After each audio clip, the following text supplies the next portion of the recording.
नमस्कार दोस्तों, ब्लडी सत्य के एक और दिल दहला देने वाले बहुत ही खौफनाक एपिसोड में आप सभी लोगों का बहुत बहुत स्वागत है। मैं हूं निखिल और आज आप लोगों के सामने लेकर आ गया हूं हैदराबाद से जुड़े हुए कुछ ऐसे हॉन्टेड प्लेसेस का किस्सा जिसे आप लोगों ने शायद आज तक नहीं सुना होगा। जो लोग हैदराबाद से बिलोंग करते हैं उनके लिए वीडियो बहुत ही ज्यादा कमाल का साबित होने वाला है।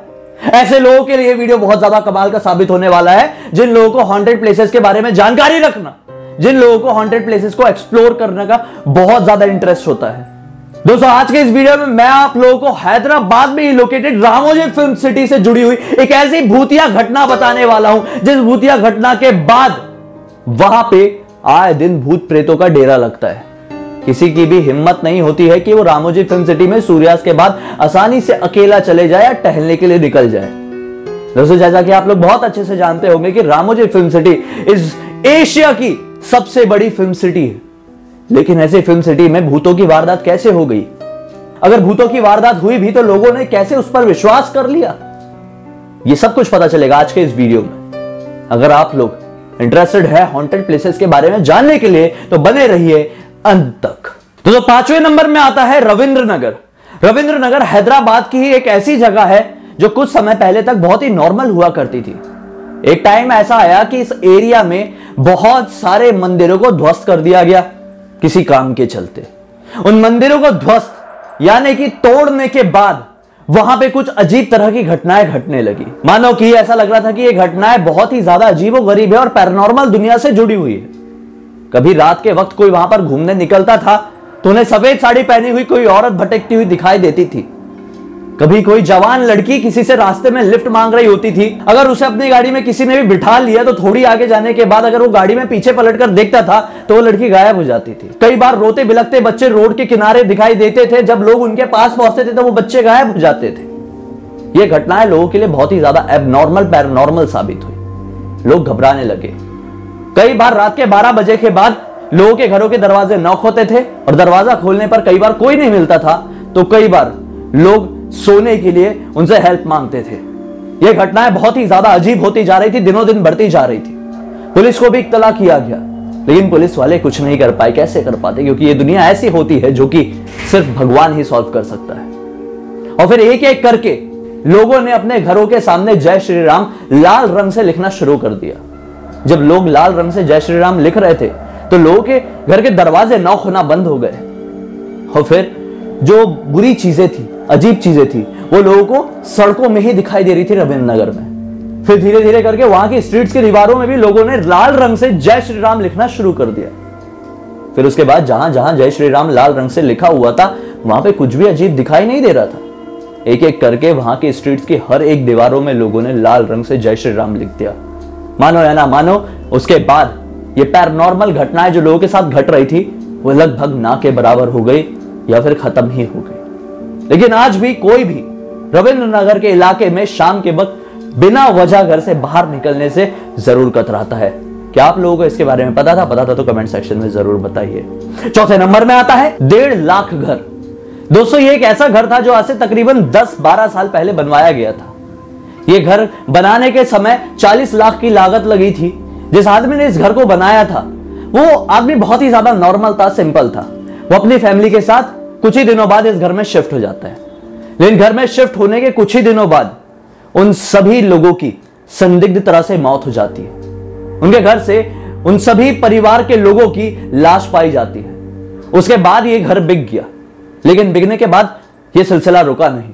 जिन लोगों ने यह घर खरीदा था उन लोगों की भी इसी तरह से संदिग्ध तरह से मौत हो गई और फिर लाश उनकी भी पुलिस को ही मिली। इसके बाद जो कोई भी इस घर को खरीद रहा था उन लोगों की अजीब तरह से मौत हो जा रही थी या फिर कोई उन्हें घिनौनी बीमारी होने के बाद उनकी मौत हो रही थी। ये कोई नहीं समझ पाया कि आखिर क्या हो रहा है। धीरे धीरे करके लोगों ने इस घर को खरीदना ही बंद कर दिया और मानो या ना मानो 1.5 लाख घर आज भी एक बहुत ही ज्यादा हॉन्टेड घरों में से एक है, जहां पर कोई भी विजिट करने की हिम्मत नहीं करता है। विजिट करने की हिम्मत कर भी लेता है तो दोस्तों खरीद कर रहने की हिम्मत कोई नहीं कर पाता है। अगर 3रे नंबर में आता है शामशाबाद एयरपोर्ट, जिसे लोग राजीव गांधी एयरपोर्ट नाम से भी जानते हैं। यह एयरपोर्ट बिल्कुल भी नॉर्मल नहीं है बल्कि बहुत ही बड़ा पैरानॉर्मल एयरपोर्ट है। आए दिन कई सारे लोगों ने इस एयरपोर्ट के इंक्वायरी रूम में एक ऐसे शख्स को देखा है जो अपनी सिर, अपनी मुंडी पूरी 360 डिग्री के एंगल में रोटेट कर लेता है। दिखने में बड़ा खौफनाक दिखता है। जब उससे कोई बात करने की कोशिश करता है तो आदमी मानो आंखों के सामने से ओझल हो जाता है। ऐसा लगता है कि यहां पर तो एक परछाई खड़ी हुई थी। दोस्तों, कई सारे लोगों ने रात के वक्त वहां पर अजीब तरह से चीखने की आवाजें सुनी है। सिर्फ इतना ही नहीं दोस्तों, दिल दहला देने वाला किस्सा वहां पर एक दिन हुआ था, जब उस रनवे में एक पायलट अपने प्लेन को टेक ऑफ करने ही वाला था, लेकिन उससे पहले ही उसे दिखाई देता है कि रनवे के बीचों बीच एक औरत सफेद साड़ी पहने खड़ी हुई है। वो अपना प्लेन वहीं पर रोक देता है। किसी ने भी उसकी इन बातों पर विश्वास नहीं किया। ऐसी घटनाएं कई बार वहां पर रिपीट हुई। उसके बाद लोगों ने उसके ऊपर ट्रस्ट किया कि हां, सचमुच में कई बार रनवे के बीचों बीच सफेद साड़ी पहनी औरत को खड़े हुए कई सारे पायलट्स ने, कई सारे एयरपोर्ट के क्रू मेंबर्स ने देखा है। और फिर उसके बाद जब उसके पास लोग पहुंच रहे होते तो पता नहीं वो भी कहां से आंखों से ओझल हो जाती है। कभी कोई नहीं समझ पाया कि इस तरह की घटनाएं आखिर शमशाबाद एयरपोर्ट में होती क्यों है। दोस्तों, बहुत सारे लोगों का यह कहना है कि शमशाबाद एयरपोर्ट के नीचे कई सारे लोगों की लाशें दफन हैं। कई सालों पहले वहां पर एक कब्रिस्तान हुआ करता था। कहीं कब्रिस्तान का होना यह घटनाओं के होने से कहीं रिलेटेड तो नहीं है? आपको क्या लगता है? कमेंट सेक्शन में जरूर बताइए। दूसरे नंबर में आता है एक ऐसा किस्सा जिसके बारे में मैंने सुना तो मैं भी हैरान रह गया था। कल रात को मैंने सुना था। कल रात को ही मैं पूरी नींद चैन से नहीं सो पाया। आंखों के सामने अजीब तरह की चीजें आ रही थी। दूसरे नंबर में आती है कुंदन बाग की चुड़ैले। यह बहुत ही ज्यादा खौफनाक और हैरान कर देने वाला किस्सा है, जिसको कई सारे पुलिस वालों ने, कई सारे लोगों ने अपनी आंखों से फील किए, अपनी आंखों से देखे हैं, मतलब मन की आंखों से फील किए हैं। दोस्तों, आज से कुछ साल पहले की बात है। एक चोर था, एक घर में चोरी करने के इरादे से घुसता है। क्या पाता है, जब वो उस घर के बेडरूम में जाता है ना, तो उसे पता चलता है कि इस घर में तो 2 औरतों की लाश है, एक बेटी और एक बूढ़ी।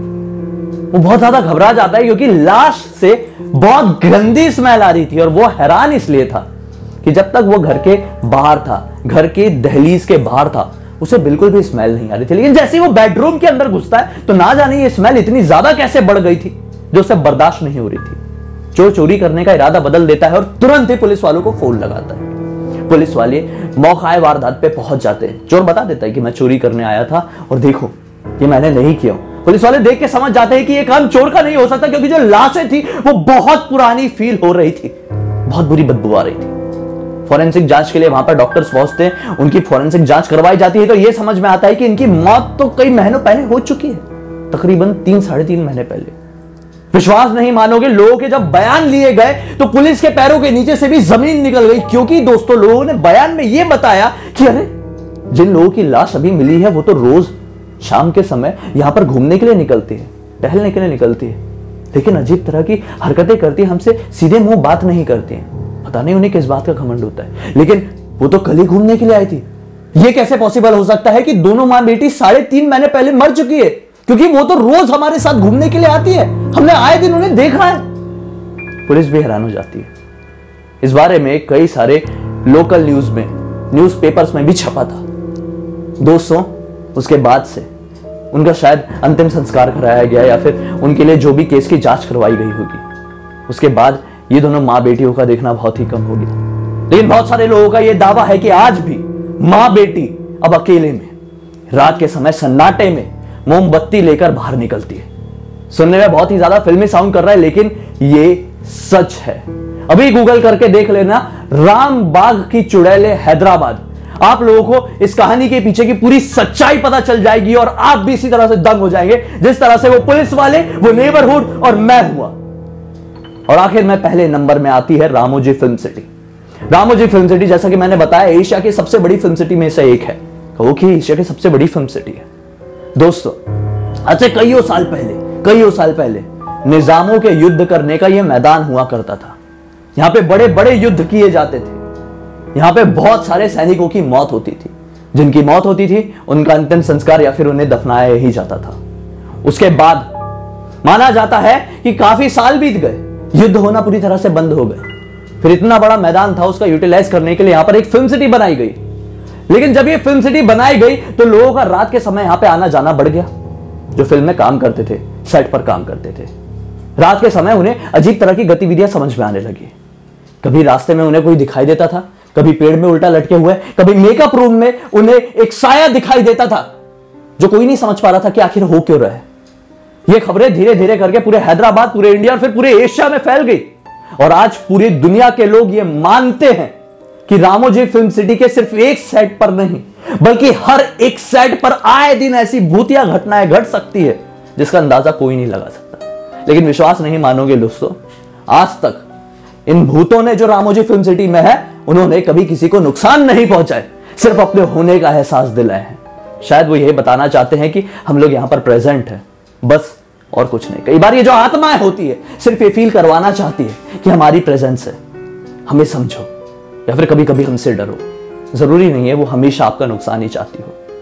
दोस्तों कमेंट सेक्शन में जरूर बताना इन 5 जगहों में से ऐसी कौन सी जगह है जो आपको सबसे ज्यादा खौफनाक, सबसे ज्यादा डरावनी लगी। ऐसी कौन सी जगह है जहां पर आप विजिट करना चाहेंगे और जाकर एक व्लॉग बनाना चाहेंगे। और आप लोग कौन सी जगह चाहते हैं जहां पर मैं कभी जाऊं और उसके ऊपर एक व्लॉग जरूर बनाऊं। वक्त आने पर जरूर जाऊंगा दोस्तों, अभी सही वक्त नहीं है। जरूर आएगा, आप लोगों की दुआएं रहेगी इसी तरह से। इसीलिए बोलता मुझे पहली बार देख रहे हैं तो इस चैनल को सब्सक्राइब करके बेल आइकन को दबा के ऑल के ऑप्शन में क्लिक करना, ताकि मैं अगले बार से जब भी आऊंगा उसकी नोटिफिकेशन आप लोगों को मिलेगी। पहले से मुझे जानते हैं तो इस वीडियो को लाइक कर दीजिए। मुझसे पर्सनली जुड़े रहना चाहते हैं तो इंस्टाग्राम की लिंक इस वीडियो के डिस्क्रिप्शन बॉक्स में क्लिक करके डायरेक्टली वहां पर पहुंच जाना। और हां, मेरे अलग तरह के वीडियो भी वहां पर मिलते रहते हैं। कुछ सुझाव है तो कमेंट सेक्शन में जरूर बताना कि अगला वीडियो किस तरह का देखना चाहते हैं। खैर, मन नहीं तो कोई बात नहीं, एक छोटा सा लाइक, डिसलाइक या कमेंट करके यहीं पर रुके। मैं कल फिर से एक और बहुत ही हैरान कर देने वाले, दिल दहला देने वाले अनोखे वीडियो के साथ आप लोगों के सामने जाहिर हो जाऊंगा। तब तक के लिए बहुत बहुत धन्यवाद। आपका दिन शुभ हो।